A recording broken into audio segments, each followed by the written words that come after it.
சதாசிவசமாரம்பாம் சங்கராச்சாரிய மத்தியமாம் அஸ்மதாச்சாரிய பர்யந்தாம் வந்தே குரு பரம்பராம்.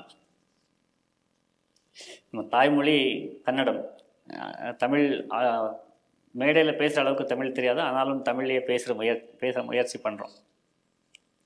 நீங்கள் புத்தாண்டை பற்றி சொல்கிறீங்க. புத்தாண்டுக்கு ஒரு சங்கராச்சாரிய பீட்டாதிபதிகள் ஏதாவது உபதேசம் கொடுத்தா ஏன் கேட்கணும்? இந்த கேள்வி முதல்ல நாம் கேட்டுக்கணும். நீங்கள் ஆசீர்வாதம் பண்ணுங்கன்னு சொல்லுங்க. ஆசீர்வாதம் எப்படி பண்ண முடியும்? எல்லாரும் மனிதர் தானே, ஒரு மனிதர் இன்னொரு மனிதருக்கு எப்படி ஆசீர்வாதம் பண்ண முடியும்? இந்த கேள்விகளே இப்போ வர்றது. கல்யாணங்கள் நடக்கும்போது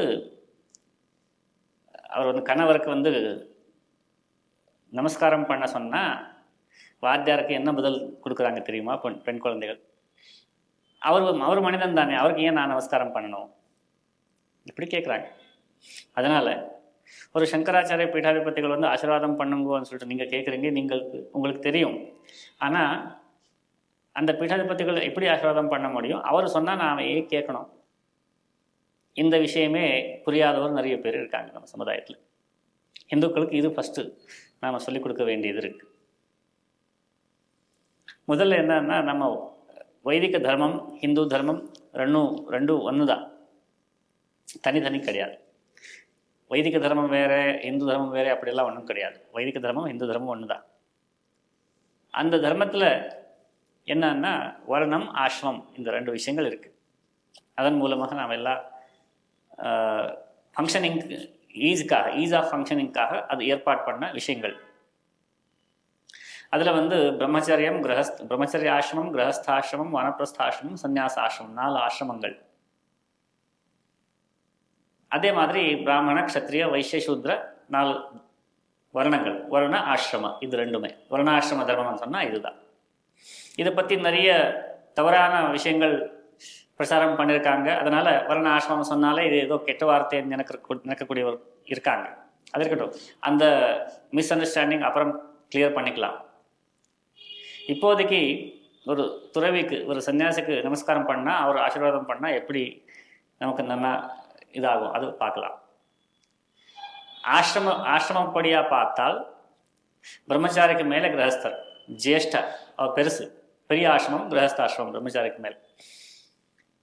அதுக்கு மேலே வானப்பிரஸ்தாசிரமம், அதுக்கு மேலே சந்நியாசாசிரமம். அதனால் வயசு கம்மியாக இருந்தாலும் ஒரு சன்னியாசி கிரகஸ்தனுக்கு, பிரம்மச்சாரிக்கு, வானப்பிரஸ்தாசிரமம் இருக்கக்கூடிய மனிதர்களுக்கு அவர் பெரியவர்.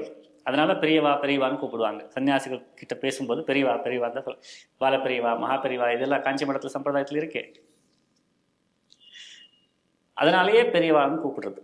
ஆசிரம ஜேஷ்டன்னு சொல்லுவாங்க. தர்மசாஸ்திரத்தில் வித்யா, கல்வி, தபஸு, ஆசிரமம், இது மூலமாக யார் பெரியவர் யார் சின்னவர் அது பார்க்கணும். வயசு, உடம்பு மட்டும் பார்க்கக்கூடாது, உடம்போட வயசு பார்க்கக்கூடாது. வித்யா ஜேஷ்ட, வயோ ஜேஷ்ட, ஆசிரம ஜேஷ்டன்னு சொன்னால் பெரியவர். ஸோ அந்த விதத்தில் பார்த்தா சன்னியாசிகள் பெரியவர். இது முதல் விஷயம். அது தனி துறவி மட்டும் இல்லாமல் ஒரு பீட்டாதிபதியாக இருக்கும்போது அந்த பீட்டத்தில் இருக்கக்கூடிய தேவ இருப்பாங்களே, கடவுள், ஒரு பீடத்துக்கு ஒரு ஆராத்திய தெய்வம் இருக்கும். அந்த ஆராத்திய தெய்வத்துடைய அனுகிரகம் அவர் மேலே இருக்கும். அந்த பீட்டத்தில் பரம்பரையில் வந்திருக்கக்கூடிய எல்லா பீட்டாதிபதிகளும் பண்ண தபஸு அவருக்குள்ளே இருக்கும். அதனால் பீட்டாதிபதிகள் ஆசீர்வாதம் பண்ணால் அந்த எல்லா பீட்டாதிபதிகளோட தபஸ் மூலமாக அவர் ஆசீர்வாதம் பண்ணுறாங்க. அவர் இன்ஸ்ட்ருமெண்ட் மட்டும்தான். அவரோட தனி பிரபாவம் மட்டும் அதில் வராது, அந்த பரம்பரையோட பிரபாவம் இருக்கும். அதனால் ஒரு பீட்டாதிபதியை ஆசீர்வாதம் பண்ணணும்னு கேட்பாங்க. ஆசீர்வாதம் மட்டும் இல்லாமல் வழிகாட்டும் கேட்பாங்க. தர்மத்தின்படி நடக்கணும், அது ஏன் நடக்கணும்னு சொல்லிட்டு பேசலாம். ஆனால் அதற்கு முன்பு இந்த சாமிகள் சொன்ன வார்த்தைகள் நாம் ஏன் கேட்கணும், அந்த விஷயம் நமக்கு இன்னும் கிளியர் ஆகலை. நிறைய பேருக்கு அந்த கேள்வி வரும். ஏதோ புஸ்தகம் படிச்சுனா தெரிஞ்சுக்கலாமே, இன்டர்நெட்டில் வாசிச்சுனா தெரிஞ்சுக்கலாமே, சாமிகள் சொன்ன விஷயம் ஏன் எடுத்துக்கணும்? அது ஒரு சிஸ்டம் இருக்குது.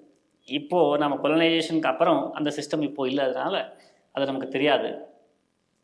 ஒரு காலத்தில் எப்படி இருந்ததுன்னா, வீட்டில் இல்லைன்னா கிராமத்தில் யாராவது ஏதாவது தவறான வார்த்தைகள் விஷயங்கள் செஞ்சால் நீங்கள் கடவுள் மன்னிக்க மாட்டாங்க இப்படி பண்ணால். கன்னட மொழியில் தேவர் மெச்சோன் தா காரியா அல்ல இப்படி சொல்லுவாங்க. ஸோ அதனால் குலதெய்வம், கிராம தெய்வம் இது ரொம்ப முக்கியமான விஷயங்கள். நாம் ஏதாவது தவறான விஷயங்கள் செஞ்சால், அதர்மம் பண்ணால், நீங்கள் தர்மம் பற்றி கேட்டீங்களே, தவறான விஷயங்கள் தான் அதர்மம் தானே. தர்மம் என்னன்னு கேட்டால் ஆத்மன பிரதிகூலானி பரேஷாம் ந சமாச்சரேத். எது நமக்கு பிடிக்காதோ, நமக்கு பிரதிகூலமாக இருக்கோ அது வந்து இன்னொருத்தருக்கு நம்ம செய்யக்கூடாது. யாராவது அவமானப்படுத்தினால் நமக்கு பிடிக்காது. அதனால் நம்ம இன்னொருத்தருக்கு வந்து அவமானப்படுத்தக்கூடாது. இது தர்மம். நமக்கு பசிக்கும் போது ஆகாரம் வேணும். ஆகாரம் யாராவது கொடுக்கலன்னா அது அதர்மம். அதே மாதிரி நாம் வந்து இன்னொருத்தருக்கு வந்து அவருக்கு பசி இருக்கும்போது நாம் ஆகாரம் கொடுக்கணும். இது தர்மம், ஒரு சாமானிய தர்மம். விசேஷ தர்மம் வேறு இருக்கு. ஸோ இந்த மாதிரி மனிதர்கள் வந்து, குடும்பங்கள் வந்து, சமுதாயம் வந்து தர்மத்தில் இருக்கிறதுக்கு முதல் ரெகுலேட்டரி ஃபேக்டர் என்ன? கடவுள், குலதெய்வம், கிராம தெய்வம். யாராவது வந்து க்ரைம் பண்ணாங்கன்னா அவர் வந்து நீங்கள் கடவுள் முன்னாடி வந்து நீங்கள் ப்ராமிஸ் பண்ணி சொல்லுவாங்க. அப்படி பண்ணால் நமக்கு ஏதோ தவறாக போகிறது. அதனால் அவர் ஒத்துக்குவாங்க, நான் அப்படி பண்ணிட்டேன், இப்படி இனிமேல் பண்ண மாட்டேன். இந்த மாதிரி தர்மம் வந்து ஒரு ரெகுலேட்டரி ஃபேக்டர் சமுதாயத்தில். அந்த ரெகுலேட்டரி ஃபேக்டரில் வந்து முதல் ஸ்டெப் வந்து கடவுள், கிராம தெய்வம், குலதெய்வம். இது அடுத்தது வந்து குடும்ப மரியாதை. யாராவது ஏதாவது பண்ணால், அந்த மாதிரி ஒரு வீட்டில் வந்து பிறந்துட்டு இப்படி பண்ணுறியே சொல்லிட்டு யாராவது சொன்னாங்கன்னா, நான் ஏதாவது தவறான வேலை செஞ்சால் நம்ம அப்பாவுக்கு, தாத்தாவுக்கு கெட்ட பேர் வரும். அந்த ஃபேமிலி ரெப்புடேஷன் அது வந்து 2வது லேயர். நான் கடவுள் ஒத்துக்க மாட்டேன், ஆனாலும் அந்த ஃபேமிலி ரெப்புடேஷனுக்காக மட்டும் கொஞ்சம் கண்ட்ரோல்டாக இருப்பேன், ரெகுலேட்டடாக இருப்பேன். இந்த மாதிரி ஒரு சயமம்னு சொல்லுவாங்க சம்ஸ்கிருதத்தில். சயமம்னு சொன்னால் ரிஃப்ரைன்மெண்ட். அது வர்றதுக்கு காரணம் என்னன்னா, இந்த சோஷியல் ரெப்புடேஷன், சோஷியல் ரெஸ்பெக்ட்.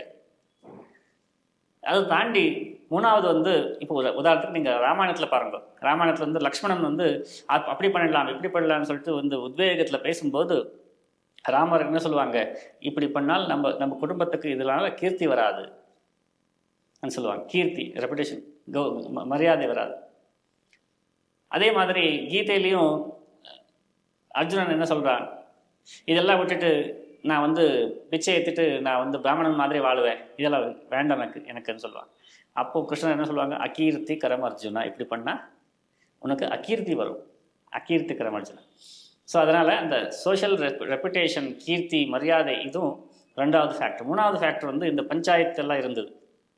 அங்கே முடிவு பண்ணுவாங்க யாருக்கு என்ன பனிஷ்மெண்ட் கொடுக்கணும், யார் எப்படி வாழணும், யார் என்ன பெனால்ட்டி பே பண்ணணும், இந்த மாதிரி எல்லாம் அங்கே மரியாதை போயிடும். அது வந்து ஒரு சிஸ்டமாக இருந்தது. இங்கே 3 லேயர் தாண்டி யாராவது ஏதாவது தவறு செஞ்சாங்கன்னா அவருக்கு வந்து மடத்தில் வந்து சாமிகள் தரிசனத்துக்கு போகும்போது, அது குரு பீட்டம் தானே, குலதெய்வம் மாதிரி குரு பீட்டமும் ஒரு குடும்பத்துக்கு இருக்கும், ஒரு கிராமத்துக்கு இருக்கும். அந்த குரு பீட்டத்தில் போய் சாமிகள் தரிசனம் பண்ணி தீர்த்தம் வாங்கும்போது பூஜை பண்ணிட்டு தீர்த்தம் கொடுக்க மாட்டாங்க. அவன் தானே, அவனுக்கு லைன்லேருந்து வெளியே போக சொல்லுன்னு சொல்லுவாங்க. அவனுக்கு தீர்த்தம் கிடைக்காது மடத்தில். அப்போது அவன் வந்து யாருக்காவது ஏதாவது சொல்ல பார்த்தா, நீ ஏன்டா சொல்கிற, உனக்கு மடத்தில் தீர்த்தம் கிடைக்காதுன்னு சொல்லுவாங்க. மடத்தில் தீர்த்தம் கிடைக்காத ஒரு குடும்பம் இருக்குங்க, அவர் கூட யாருமே எந்த சம்பந்தமும் வச்சுக்க மாட்டாங்க. அது ஒரு மாதிரி பனிஷ்மெண்ட். அதனால் அவர் வந்து ரொம்ப டிசிப்ளின்டாக இருப்பாங்க. ஸோ இந்த மாதிரி மடத்தோட பிளேஸ் வந்து ஒரு நம்ம சொசைட்டியில் வந்து ஒரு பெரிய சுப்ரீம் கோர்ட் மாதிரி. இப்போது ஜுடிஷியல் சிஸ்டமில் எப்படி சுப்ரீம் கோர்ட் இருக்கோ அதே மாதிரி நம்ம பாரதத்தில் வந்து, நம்ம நாட்டில் வந்து செல்ஃப் கவர்னன்ஸ் மாடல்னு சொல்லுவாங்க. இப்போ நிறைய பேர் வந்து பாலிசி ஸ்டடீஸ் பண்ணுறாங்க. இந்த பாலிசி ஸ்டடீஸ் பண்ணுறவர்கிட்ட நீங்கள் பேசினீங்கன்னா அவர் வந்து இந்த செல்ஃப் கவர்னன்ஸ் மாடல் தான் ரொம்ப சொஃபிஸ்டிகேட்டட் அண்டு செல்ஃப் சஸ்டைனபிள் மாடல்னு சொல்லுவாங்க. இப்போது உதாரணத்துக்கு நம்ம ஸ்கூல்ஸு, கவர்மெண்ட் ஸ்கூல்ஸ் நடத்துகிறாங்க, கவர்மெண்ட் ஹாஸ்பிட்டல்ஸ் பண்ணுறாங்க. இதெல்லாம் ஏன் பண்ணுறாங்கன்னா, இந்த கம்யூனிஸ்ட் மைண்ட் செட் அவருக்கு என்னன்னா டிஸ்ட்ரஸ்ட் டு த சப்ஜெக்ட். அவர் மக்கள் மேலே அவருக்கு நம்பிக்கை இல்லை. நாம் வந்து விட்டுட்டோம்னா இவர் வந்து இவரால் கல்வி ஏற்பாடு பண்ணிக்க முடியாது, இவரால் பப்ளிக் ஹெல்த் ஏற்பாடு பண்ணிக்க முடியாது, அதனால் நாம் பண்ண வேண்டியது இருக்குது, கவர்மெண்ட் தான் பண்ணணும். இந்த யோசனை எங்கேருந்து வந்தது? இது லெஃப்டிஸ்ட் ஐடியாலஜி. இது வந்து பாலிசி ரிசர்ச்சர்ஸை இப்போ சொல்கிறாங்க. அவர் என்ன சொல்கிறாங்கன்னா, இது நீங்கள் விட்டுட்டிங்கன்னா சொசைட்டி இஸ் கேப்பபிள், சமுதாயத்தில் பண்ணிக்க வேண்டிய சாமர்த்தியம் இருக்குது, அவருக்கு தகுதி இருக்குது, அவர் பண்ணிப்பாங்க. இதுதான் செல்ஃப் கவர்னன்ஸ் மாடல். இப்போ நம்ம நாட்டில் பாருங்க, 2 லட்சம் 3 லட்சம் பாப்புலேஷன் இருக்கக்கூடிய ஊரில் வந்து போலீஸ் ஸ்டேஷன் ஒரே ஒரு போலீஸ் ஸ்டேஷன் இருக்கும். அதில் 3 பேர் 4 பேர் போலீஸ்காரங்க இருப்பாங்க. ஆனாலும் அங்கே வந்து அவ்வளோ க்ரைம் ரேட் ஒன்றும் இருக்காது. ஆனால் நீங்கள் சோ கால்டு டெவலப் கண்ட்ரிஸ் ஏன் சொல்கிறாங்களோ அந்த கண்ட்ரீஸில் வந்து நீங்கள் எவ்வளோ பாப்புலேஷனுக்கு எத்தனை போலீஸ்காரங்க இருக்காங்க, என்ன போலீஸ் ஸ்டேஷன் இருக்குது, 911 கால் பண்ணால் எவ்வளோ சீக்கிரம் போலீஸ்காரங்க வருவாங்களோ அதை வச்சு எவ்வளோ டெவலப்டு கண்ட்ரின்னு சொல்லுவோம். அது டெவலப்மெண்ட்டாக? போலீஸ்காரங்க தேவையில்லாமல் ஒரு சமுதாயம் வாழணும், அது டெவலப்மெண்ட். அந்த மாதிரி டெவலப்மெண்ட் எப்படி முடியும்னு சொன்னால் அது வந்து செல்ஃப் கவர்னன்ஸாக இருந்தால் மட்டும்தான் முடியும். அந்த judicial court, police station, government இதெல்லாம் தேவையில்லாமல் ஒரு நல்ல சமுதாயம் நல்லா வாழ்கிறதுக்கு என்ன வேணும்னா அந்த தர்மம் வேணும். தர்மம் எப்படி கொண்டு வர முடியும்? நாளிலேருந்து நான் தர்மப்படி நான் இருப்பேன் சொல்லிட்டு முடிவு பண்ணிவிட்டு ஒரு நாள் ஸ்டார்ட் பண்ணக்கூடிய விஷயம் கிடையாது. சொசைட்டியில் அது சில ப்ராக்டிஸுகள் அதில் இருக்கணும், சிஸ்டம் டெவலப் ஆகணும். அந்த சிஸ்டம் நம்ம நாட்டில் இருந்தது. குலதெய்வம், குடும்ப மரியாதை, பஞ்சாயத்து, மடம், இந்த மாதிரி எல்லா தர்மத்துக்கு சம்பந்தமான விஷயங்கள்லேயே இதெல்லாமே இருந்தது. ஸோ அதனால் மட்டங்கள் சுவாமிகள் சொன்னால் ஆசீர்வாதம் பண்ணக்கூடியவர் மட்டும் இல்லாமல் இப்போது ஒரு சமுதாயம் வந்து அந்த ஏற்பாட்டு வந்து ஒரு அமைப்புன்னு சொன்னால் அந்த அமைப்புக்கு சென்டர் என்னன்னு சொன்னால் அது மட்டம். அதனால் அந்த மடாதை பற்றி என்ன சொன்னாலும் அதுக்கு அவ்வளோ முக்கியத்துவம். அவர் ஏதாவது சொன்னாங்கன்னா அவ்வளோ முக்கியத்துவம். ஸோ இப்படிப்பட்ட ஒரு செல்ஃப் கவர்னன்ட் சொசைட்டி வந்து தார்மீகமான சொசைட்டி. ஆன்மீகம்னு சொன்னாலும் தார்மீகம்னு சொன்னாலும் ஒன்று தான். தர்மம் வேறு, ஆன்மீகம் வேறு கிடையாது. ஸோ அப்படிப்பட்ட ஒரு தார்மிக் சொசைட்டி நம்ம ஏற்பாடு பண்ணால் அதில் வந்து மடத்தோட ரோல் இப்படி இருக்குது. அதனால் அந்த மடாதிபதிகள் என்ன சொல்லுவாங்கன்னு சொல்லிட்டு எல்லாருக்குமே கியூரியாசிட்டி. நீங்கள் ஏதாவது சொல்லுங்கன்னு கேட்பாங்க. ஏன்னா இப்போது கொலோனைசேஷனுக்கு அப்புறம் அதெல்லாம் இவ்வளோ 200-300 இயர்ஸ் டிஸ்ட்ரக்ஷன் நடந்தாலும் இன்றைக்கும் நிறைய பேருக்கு மனசில் வந்து சாமிகள் என்ன சொன்னாலும் அதை கேட்கணும்னு சொல்லிட்டு இருக்குது. அவரோட நம்பர்ஸ் குறைஞ்சிருக்கலாம், ஆனாலும் அந்த ட்ரெடிஷன் இப்போவும் இருக்குது. சிஸ்டம் மாறி இருக்கலாம், ஆனாலும் அது இருக்குது. அதனால் நீங்கள் இப்போ கேட்குறீங்க, சாமிகள் வந்து புத்தாண்டுக்கு ஏதாவது ஆசீர்வாதம் பண்ணும்போது ஏதாவது வழிகாட்டும் போது நீங்கள் கேட்குறீங்க. இந்த விஷயம் இந்த இப்போ யங் ஜென்ரேஷன் புரிஞ்சுக்கணும். சாமிகள் கிட்ட ஏன் கேட்பாங்க? அது வந்து ரிலீஜியஸ் பிலீஃப் இருக்குது, ஆர்த்தடாக்ஸி, அதனால் அப்படி கேட்குறாங்க அப்படிலாம் ஒன்றும் கிடையாது. ஒரு காலத்தில் வந்து மட்டங்களே வந்து எல்லாம் முடிவு பண்ணக்கூடிய நிலைமையில இருந்தது. இது வந்து இப்போ சொன்ன மாதிரி பாலிசி ஸ்டடீஸ் பற்றி சொன்னோமே, இந்த பாலிசிஸ் மூலமாகவே எல்லாமே மாறும். உதாரணத்துக்கு ஒரு ஊரில் டிராஃபிக் ரொம்ப அதிகமாக இருக்குதுன்னு சொன்னால் அந்த டிராஃபிக் அதிகமாக இருக்கிறதுக்கு காரணம் என்னென்னா அந்த ஊரில் அவர் பண்ணின industrial policies. Industries land allocation பண்ணும்போது எவ்வளோ லேண்ட் கொடுக்கணும், எவ்வளோ பாப்புலேஷன் டென்சிட்டி எவ்வளோ இருக்கும், இதெல்லாம் பார்த்து ரொம்ப யோசித்து அவர் கொடுக்க வேண்டியிருக்கும். ஆனால் அது வந்து பிளைண்டாக பண்ணிட்டாங்க. இப்போ அங்கே வந்து பிரச்சனை வந்திருக்கு. இதே மாதிரி என்ன பிரச்சனை இருந்தாலும் அந்த பிரச்சனைக்கு பின்னாடி ஒரு பாலிசி டிசிஷன் இல்லைன்னா சீரீஸ் ஆஃப் பாலிசி டிசிஷன்ஸ் இருக்கும். ஸோ இப்போது நாம் இருக்கக்கூடிய நிலைமைக்கு என்ன பாலிசிஸ் காரணம், இது ஒருத்தர் ஸ்டடி பண்ணணும்.